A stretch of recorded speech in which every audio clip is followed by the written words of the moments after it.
आज मैं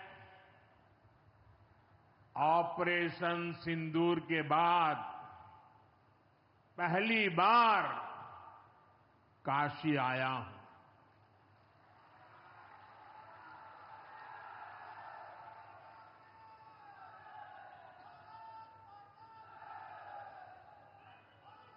जब 22 अप्रैल को पहलगाम में आतंकी हमला हुआ था,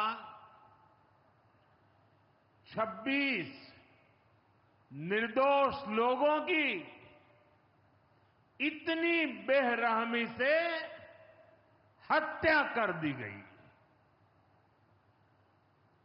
उनके परिवार की पीड़ा, उन बच्चों का दुख, उन बेटियों की वेदना, मेरा हृदय बहुत तकलीफ से भर गया था। तब मैं बाबा विश्वनाथ से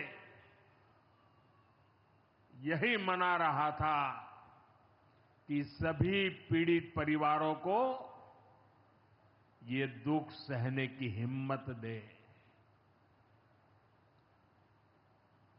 काशी के मेरे मालिकों, मैंने अपनी बेटियों के सिंदूर का बदला लेने का जो वचन दिया था, वो भी पूरा हुआ है।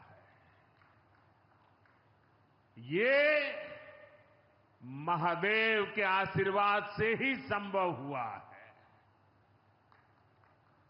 मैं ऑपरेशन सिंदूर की सफलता को उनके चरणों में समर्पित करता हूं।